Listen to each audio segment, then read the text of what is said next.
Hi, I'm Billy Keels, the host of the Going Long podcast. Every week, I'm going to be here interviewing the absolute best in the business as it relates to real asset investing, as well as real Main Street investors. We're going to be having conversations where you can listen in, and that's going to help you to continue on your path to education so that you feel much more comfortable as well as confident in investing long distance. So make sure that you go ahead and subscribe to the channel. Make sure that you're liking it as well, because that way you can get every single episode as soon as it comes out. And by the way, don't forget to leave today's episode a 5-star review. Let's go ahead and listen to today's conversation. Welcome to the Going Long podcast. We're back once again to continue to help to educate you so that you feel much more comfortable as well as confident investing beyond your backyard. I'm your host, Billy Keels. And if you want to know how to understand the 5-step process to your money partner formula in long distance investing, then guess what? Today's the conversation that you're going to want to listen to until the very last word. You know why? Because today's guest not only got started in real estate back in 2003, and guess what? In 18 months, he'd already gone through 18 doors, which is amazing. I want to hear more about that. He also nowadays is really focused on helping mom and pop real estate investors to learn how to raise capital. That sounds something that a lot of us want to know more about. He's also the author of multiple books, and most recently as a best-selling author, The Money Partner Formula, which is his newest book. And he's also the host of the super popular podcast, Property Profits Real Estate Podcast. It gives me great pleasure to welcome to today's conversation, Mr. Dave Dubeau. Dave, welcome to the show, man. Big Billy Keels, thanks for having me, my friend. It's a pleasure to be here. Hey, you know what? It is a pleasure to be back and have a nice conversation with you. As I mentioned, I just plugged your podcast, and I just want to say once again, Property Profits Real Estate Podcast. I was a guest on you. Say that 3 times in a row quickly. I was going to try and do it 15 times. You know, I'm sometimes overachiever. This is this A student kind of thing. Anyway, no, bad joke. You were kind enough to also invite me onto your podcast, and you know, it's just great. And I love what you're doing. And really, I'm looking forward to the Going Long family getting to know more about you and how you're helping people, how you've been helping people for quite a while, and continue to do the same. And so the thing is, Dave, I ask all of our guests here with the Going Long family at least the same 5 questions. You're going to get 2 in the beginning, as you know, and you're going to get 3 in the very end. In the middle, I have absolutely no idea kind of what we're going to talk about. The thing that I do know is that you're going to be adding awesome, amazing value to the Going Long family. So let's jump in, man. No pressure. No pressure whatsoever, man. Hey, you're born for pressure. You're all good. So here's the thing. We would love to understand, where is it that you live in the world? Yeah, well, I live in normally a beautiful part of British Columbia, Canada, called Kamloops.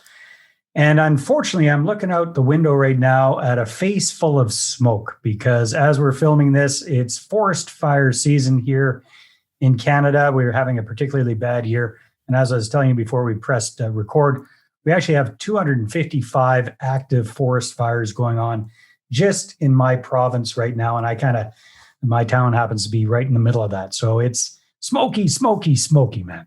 Nice smoky sunset. So yeah, nice sunset, smoky times, and obviously wishing the best for you and everyone, and hoping that everyone continues to stay as safe as possible at this time, which I know you all are used to.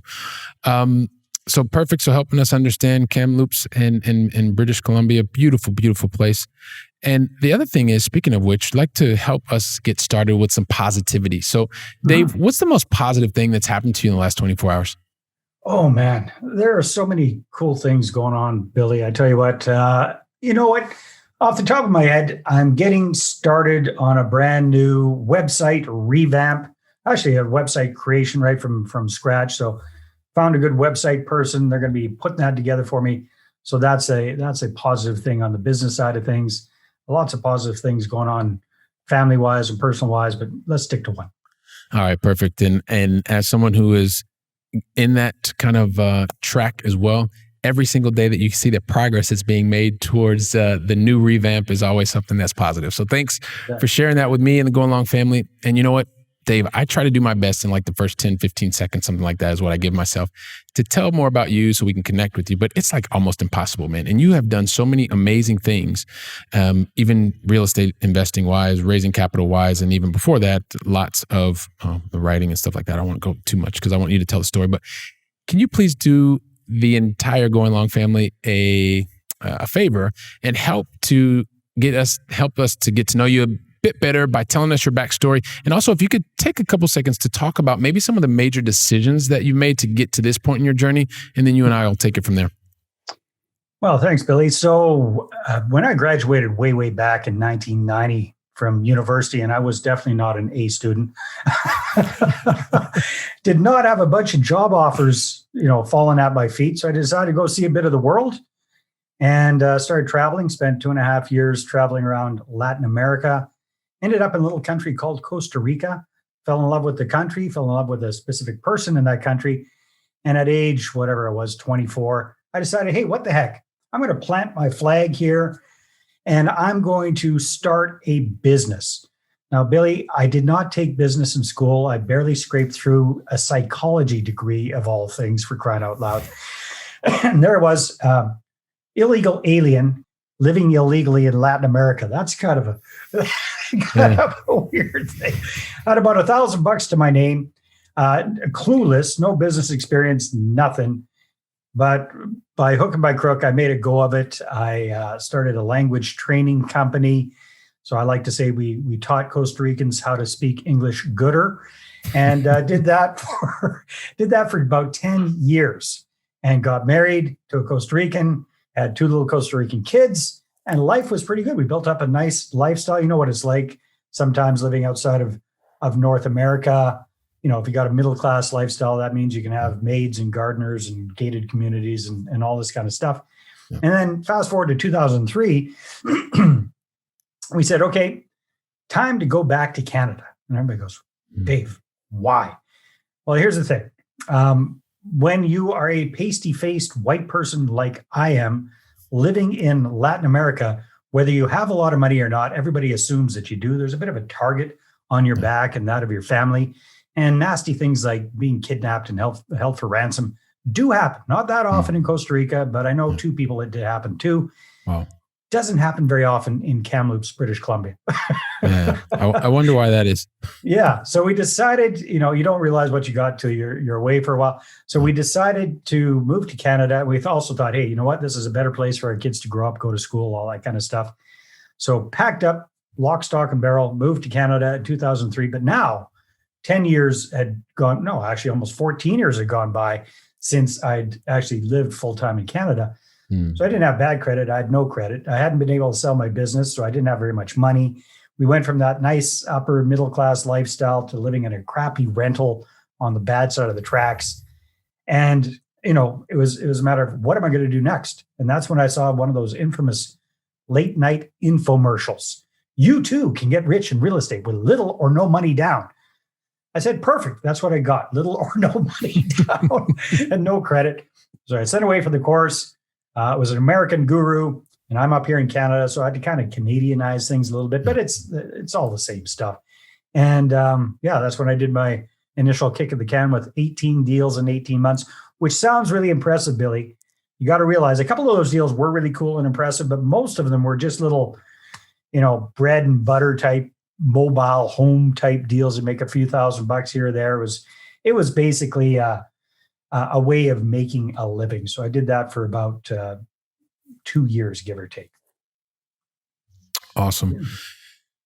So sorry, was there something I don't know if you wanted to add something else on there? I'm just catching my breath. That's a long backstory. So listen, so it's great. And the whole thing I was in, ironically enough, I used to work for a company, so I'd worked and traveled. I think we talked about this before, but I moved here, and my wife is Spanish, and we have 2 kids. And but it makes me think about when I went to Costa Rica. I actually had a good friend of mine. We were working and traveling. There was 58 different countries in that 5-year period that I was working for them. But one of my friends was actually held, I want to say, kind of hostage in one of the hotels that we were staying in because there was this issue with the invoice and all this kind of stuff. So when you say that, like it made me think about a good friend of mine, and in Costa Rica, he was in Guanacaste, actually on the coast. But anyway, I don't want to get too far down that rabbit hole.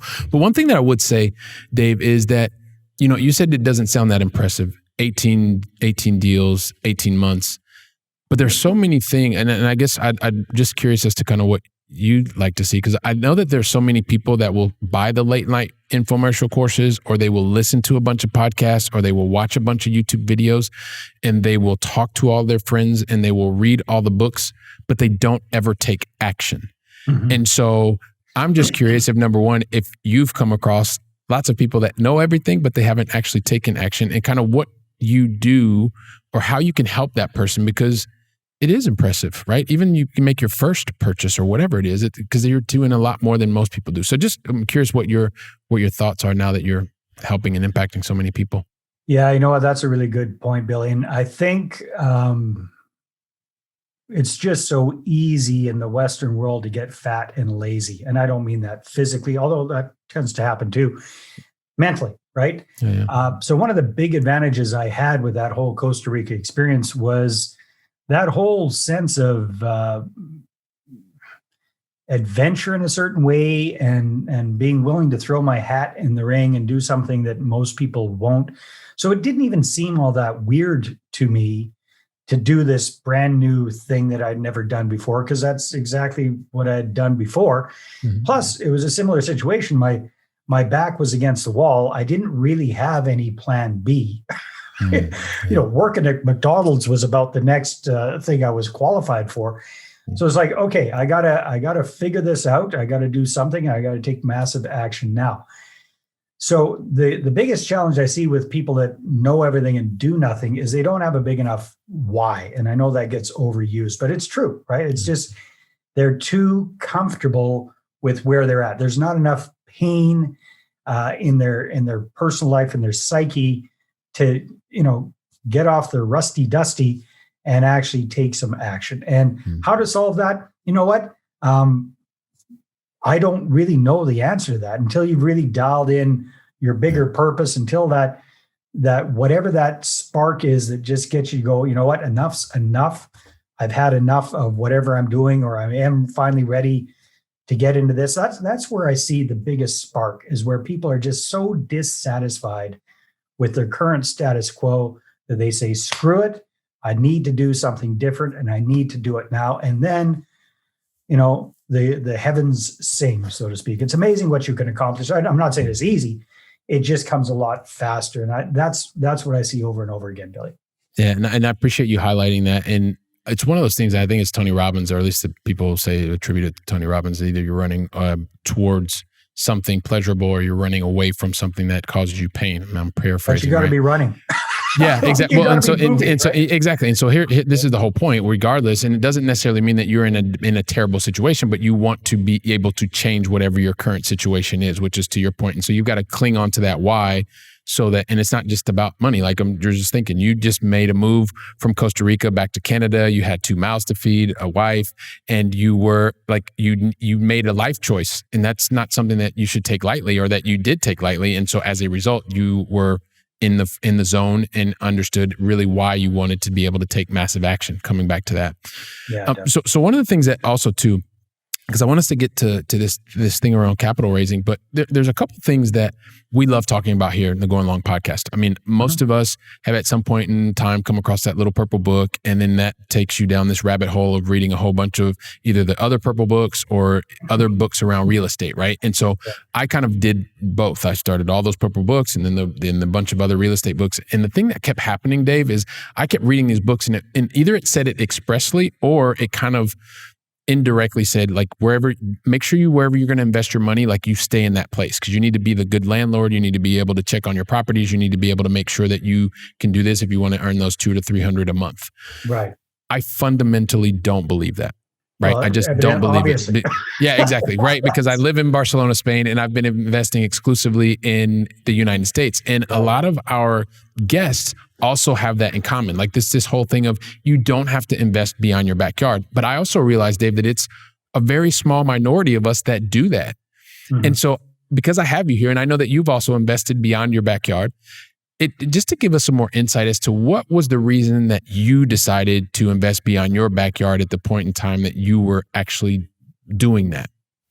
Yeah. So that's one of the big things that I see is I wouldn't say it's always a bad idea, to invest in your own backyard. It really kind of depends on what kind of real estate investing you're doing. So for example, if you are a flipper, a rehabber, somebody like that, then you better be doing stuff in your backyard, or you better have an amazing crew wherever that is that you're doing it, right? So that's a very hands-on investment strategy. So when I was, doing those 18 deals in 18 months, the strategy that I was doing with these creative, no money, low money down type deals would be very difficult to do outside of my own backyard.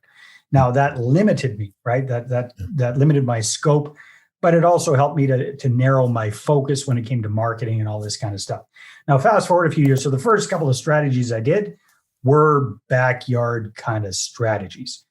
Could I have done it at a distance? Maybe, but I wasn't that smart at the time.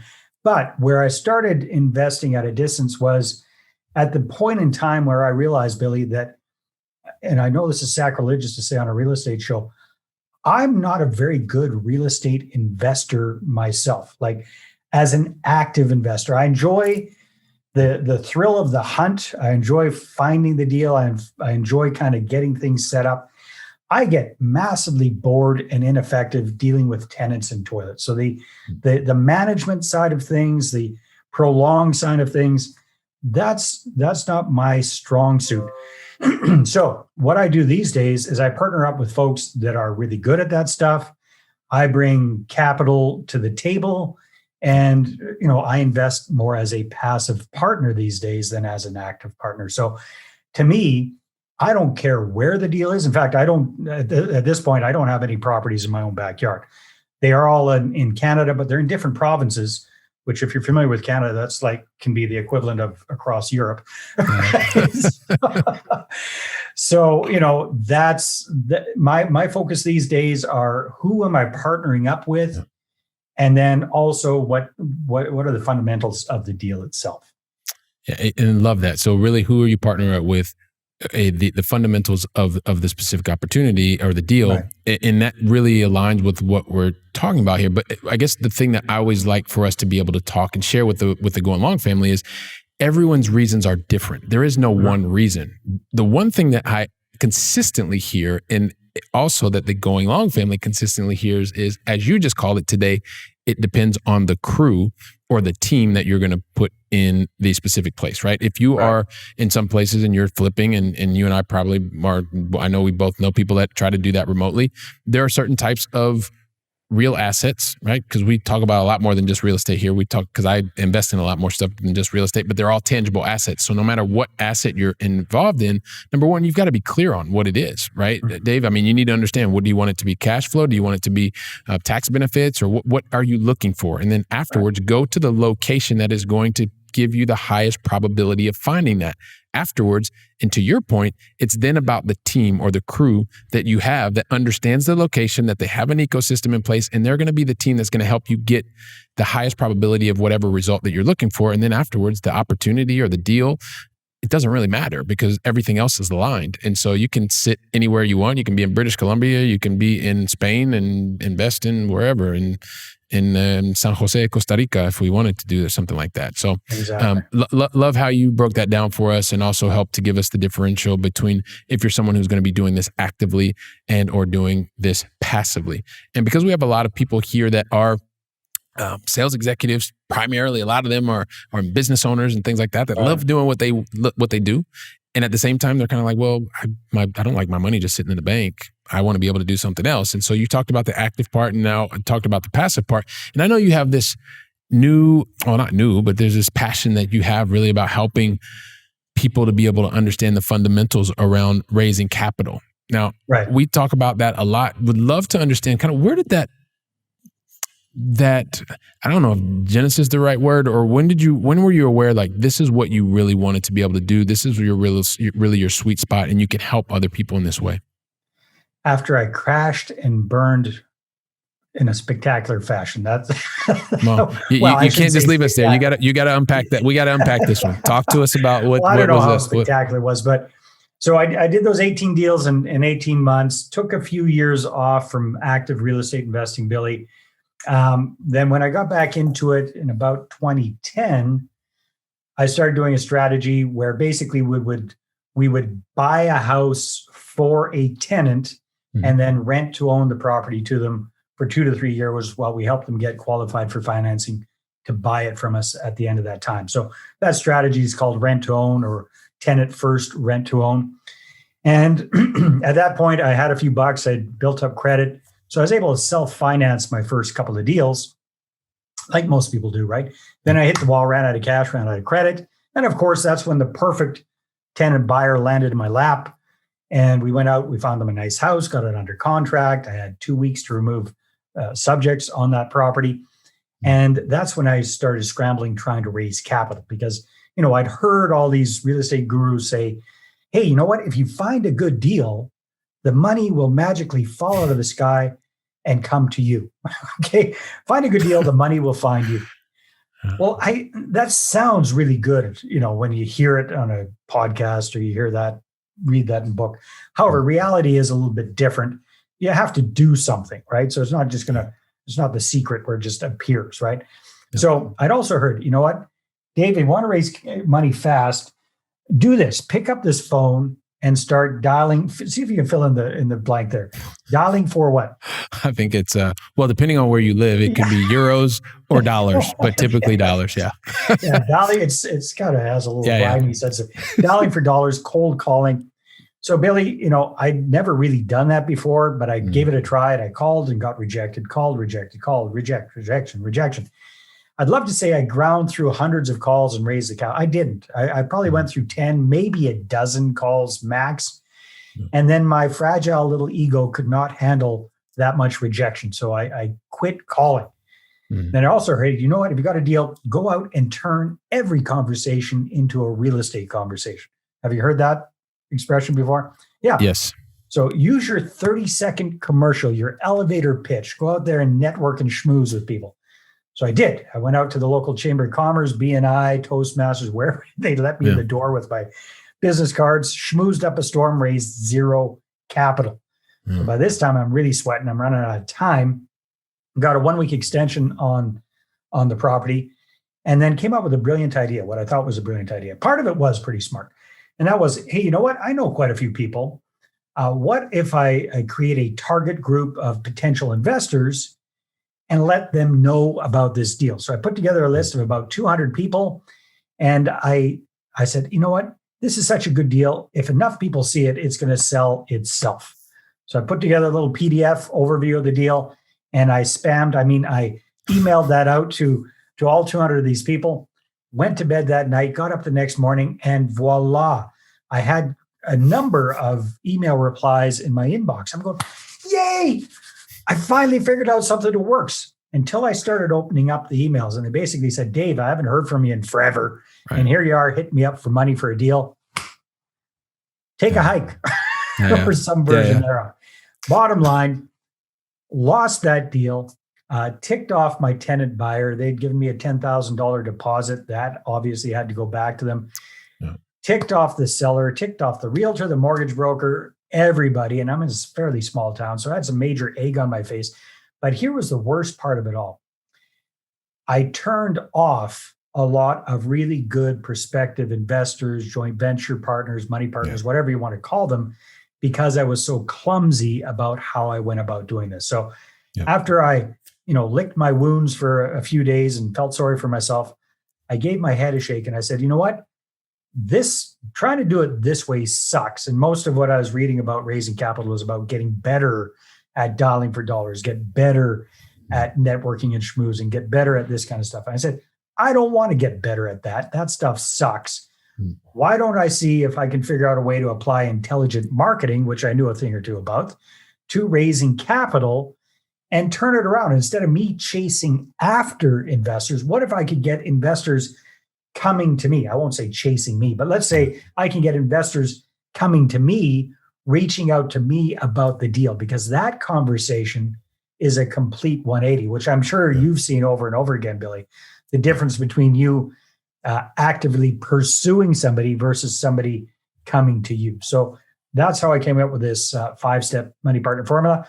It worked really well for me. I applied it, raised hundreds of thousands for rent-to-own deals. Then when I kicked things up into gear and started doing multifamily, raised millions of dollars myself, and then started helping other people apply this. And cumulatively, Our clients and students have raised hundreds and hundreds of millions of dollars for their deals following the same process. Which, and I appreciate you taking us through that kind of how you got there. The fact of the matter is, yes, and you tell you I love how you break that down. Like, you didn't want to continue doing more of the same because at a certain point you realize, hey, look, this just isn't for me. Let me figure out a different way because I know that what I have here is something that is positive. It was just a matter of being able to put strong process that is focused on the needs of the individual versus just trying to go out and get better at something that you hated doing or reading a script or elevator pitch or whatever it was. Does that sound accurate? That's very accurate. And I respect people that do that stuff and that are good at it. I admire them. That's not me. And you know what? We have some of those folks, when they combine this with marketing, then they're on fire. Yeah. And since there's so many people that are in the sales profession, we understand that there are a number of people that follow script. Like, I'm not a person that can follow script. I know process, but if I have to read the scripts, and I've done that, I've done everything from door-to-door selling of knives to, now selling Cutco. large. Were you a Cutco guy? Cutco, nice. Vector marketing guy. Yeah, there you go. Were my you there too? Was as well. Okay. My daughter did that in university. Yeah, I had I won't even go down that track because we'll talk Good about experience. that later.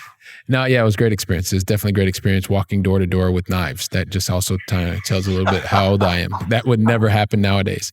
So one of the things that I think is interesting when you talk about this, I guess as part of you have your 5 steps and you help people with it in terms of dream and classic connection and the first presentation or $1 million presentation and I know that there are a number of other steps, and I would recommend that the Going Long family also go to your website. And I know we're going to talk about that here towards the end, but to be able to check it out and know more about your specific process, which I think is great because as a sales professional, it's really at the end of the day, Dave, and I love being able to also talk to other sales professionals because I think it's the best, most noble profession that exists, right? There are people that can help save people's lives and things like that. But from a pure profession standpoint, our goal as true sales professionals is to go out and help people solve their problems. And there are a number of different ways to solve problems, and we should be actively listening to understand what is it they do. And if we have something that can help them, then we help demonstrate the capabilities that we have, et cetera, et cetera. I don't know if I would classify myself as a sales professional because I'm not that great at sales, to be perfectly honest with you, Billy. And that's why I love marketing. I guess I'm a shy sales professional. So that's why I love the conversations, but I love everything that goes around marketing that gets people in front of me versus me going after them. Does that make sense? Yeah, so absolutely makes sense. It's all about creating those conversations, but ideally getting them to come to you. Which yes. So you've got the whole branding thing, which is helping you. And then after that, you get the marketing and you're bringing people towards you. And I guess to my point, I think they're actually kind of the same thing because ultimately once people are in front of you, you're still there to help them solve their problem. The marketing the marketing gravitates people towards you. And you, by the time they get to you, then they should know that you more or less can help them. But I've seen a lot of people that they're really good marketers, but when it comes to actually helping people solve their problems, they're more worried about what they have to sell than actually listening to the person and solving the problem. So when I say about the sales professional, it's truly in its form, which is, okay, now that you're in front of me, potential prospect or potential future customer, what are you, what challenges are you having? And then you help navigate them to a solution that is going to be one that makes sense for them.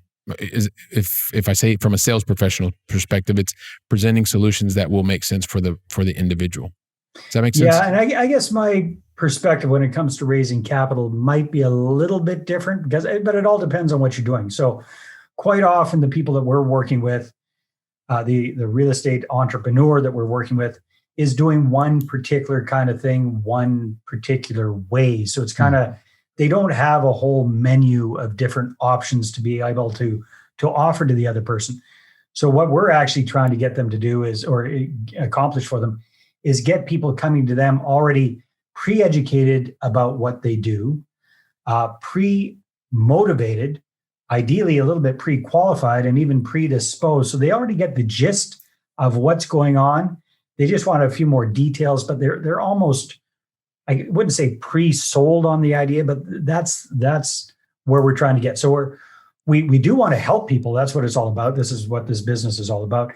Yep. but we can't necessarily customize everything for a client as in many other kind of sales professions you can, because you got a whole plethora of different options for them. Does that make sense? It absolutely does. And I guess, and then because I want you to tell us about that person. Because I guess at the end of the day, I think as a sales professional right now, or as a professional, someone who's helping with syndications or otherwise with investors, if there's something that you in that, because I love how you're explaining this, and I think this is also great for the Going Long family to hear, because part of what you're talking about is like the pre-qualification. So if someone is not going to, what you offer as a solution doesn't fit with what that person's looking for, they should recognize it through your marketing process, because they're going to go, oh, okay, it doesn't really make sense for me. So they're going to actually qualify themselves out anyway. Right.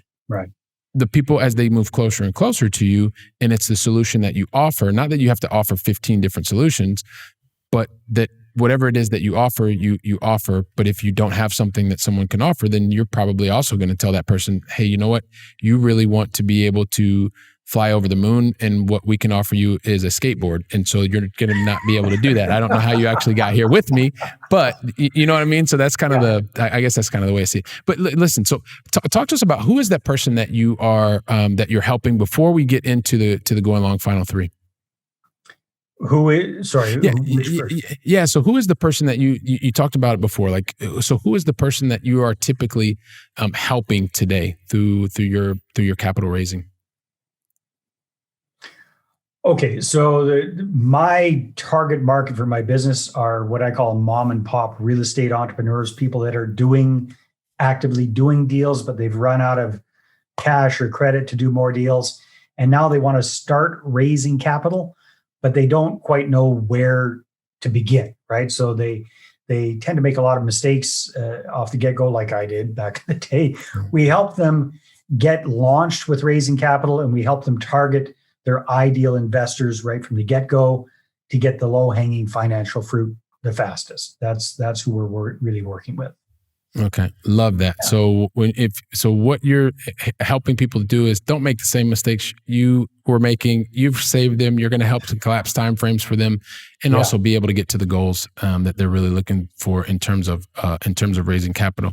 And as I mentioned before, like one of the things, and I know we're going to get to this here pretty soon, Dave, is like I said, I've been to the website. I've gone through. I've seen myself. I understand the formula. And we're going to make it easy for people to also know more about the formula, how they can get involved with what you're doing and how you can help them as well. But one of these things is, Dave, we've got to get to the Going Long final three. For sure, buddy. And the thing is, like, I want to keep talking forever, but you've already answered me. Because the thing is, I never, ever asked the Going Long final three unless you tell me you're ready. And you've already told me you're ready. So we're going to jump right in, man. You were born ready. So here we go. So we started with you over in British Columbia, on that side of the pond. And so I'd now like to bring it over to this side of the pond where I am here in Europe, and help us understand, what is your favorite European city that you've either visited or, Dave, is still on your bucket list to visit? I'm embarrassed to say I've only been to Europe once, and it wasn't that long. It was just right pre-COVID, Billy, believe it or not. And we did one of those little, 10 or 14 day blitzes. Awesome. So it's a bit of a blur. But I really, really enjoyed Vienna, and I really enjoyed Prague as well. So, I mean, being from British Columbia, kind of a new world kind of experience, just the history was mind-boggling for me. So those two cities really stood out. Where do I want to go? I think I'm going to love London. I really look forward to visiting London at some point as well. All right, perfect. So that one's on your bucket list. If it's all right with you, Dave, I'm going to take Vienna, because that was the first one that you mentioned. And I love it, man. Like, you've been all over Europe, even in these rapid kind of quick trips. You've still been here, so you have the experience. That's the important part. Question number 2, and it has to do with really being able to help lessons, and it has to do a lot with successful people, Dave. And as you're someone who's also a very successful person, this thing that I've recognized with all successful people, the thing that they have in common is the fact of the matter is they're really successful because they typically only make one mistake. And because they only make one mistake, it's like did I do that again? I did that again. I think I do this every single time. What's Don't that? worry, Dave. It's by design. The Going Long family knows. But no, so here's the thing. All jokes aside, reality is everybody makes mistakes. Hundreds of mistakes, if not thousands. You may call them learning opportunities. You may call them growth experiences, whatever. But some of us kind of old school call them mistakes. And the reality is, Dave, in all seriousness, something that I have recognized from people that are very successful is they do this one thing very, very differently. Number one, they're not afraid to make the mistakes, and they make them, and they make 10 or 20 times more than most people. But every single time they stop and they take away like what just happened, and they take away a learning from that mistake every time. And then they apply it somewhere else so that they don't make the same mistake. So I was hoping that you could share with me and the Going Long family, not the mistake that you made, but what is the one lesson that you know would be extremely helpful for the entire Going Long family today? That one lesson that you would share with us. Ooh. I guess it would be forgive and move on. That was a big lesson I learned early on when I got screwed over by a couple of business partners. And that sent me into a 6-month tizzy of revenge and negativity. And just, I was a miserable SOB. And then I had an epiphany one moment, and it just kind of came to me. It's just like, hey, it didn't say forgive and forget. It said forgive them and move on. Right. Yeah. Now, this doesn't mean be a walkover and let everybody walk all over you. It just means don't let it sit in your head for too long. Like, get over stuff. If you need to sue somebody, go ahead and do that. But just don't get as so emotionally involved in that kind of stuff, because it just sucks the life right out of you. So that was a good lesson early on. Okay. Love that, man. So forgive and be able to move on. And more importantly, and I love the way that you talked about that, is just free your life from the energy, because it will suck your energy where you could be using that on something else that's going to probably give you a much better, or not probably, it was going to give you a much better return on your time and energy. So thank you for sharing that, Dave. And then lastly, and I know we're going to include the links to your book, most recent book at least, and probably the links to the other ones as well, just depending on how much space they give us and all that kind of stuff. But could you also share one other book? Because we always love to feed our brains with knowledge. Sure. What's one book that you would recommend to the Going Long family? This is one of my favorite new books. Oh, wow. Yeah, it's amazing. And so, by the way, so if you're only listening to this, Dave just put up an amazing book that he is going to, I guess, share the title with us now, but it's just like a little suspense kind of thing.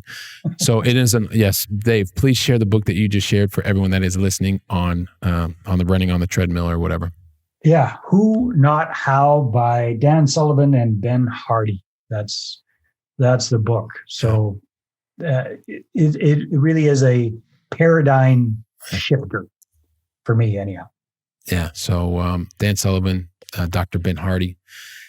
Who, Not How. Yes, it is. I'm reading that one with another book, Rocket Fuel. So reading those two at the same time. Nice. And they're very, very, very there's so many. You're a reader, Billy. I'm a reader as well. There are so many. It's very hard to pick one. That was just the closest one. That's for sure. No, and I love that you shared that one, because it is one of those things that makes a huge difference, especially when you take the knowledge and you apply it. So, Who, Not How. So appreciate that. And I'm going back and I'm thinking about you from the very beginning of the conversation. These conversations go by so fast, but you're finishing. You traveled to Costa Rica. This is something that I left a while ago as well.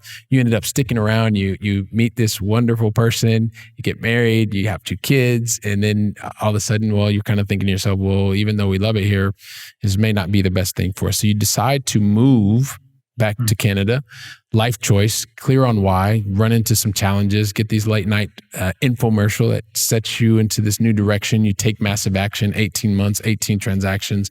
You're going through, you're gaining this knowledge, and then you get to a certain point and you're thinking, wow, this is really kind of cool. And you get into real estate. From there, you start realizing, wow, this is kind of some bread and butter stuff as you talked about. And then at the same time, you realize that, like many of us, you run out of your own capital to be able to do things. And so then you did what you were told, and you're making code calls, and you're doing this, and you're reading from scripts, and you're like, you know what, this kind of sucks. So I don't want to keep doing that. And as a result, you came up with your own way, recognizing the things that weren't working for you.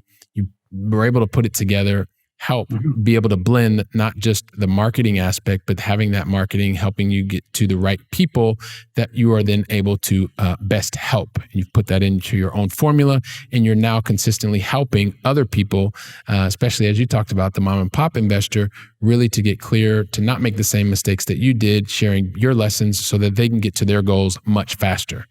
And so I know as a result of this conversation that I'm excited to even talk to you even more and more and more. And I know that there's so many people that are part of the Going Long family are thinking, Billy, just shut your mouth, man. Ask Dave the question. So here's the thing, Dave, help us understand, how can the Going Long family find out more about you, what you're involved in, and how you can also help them?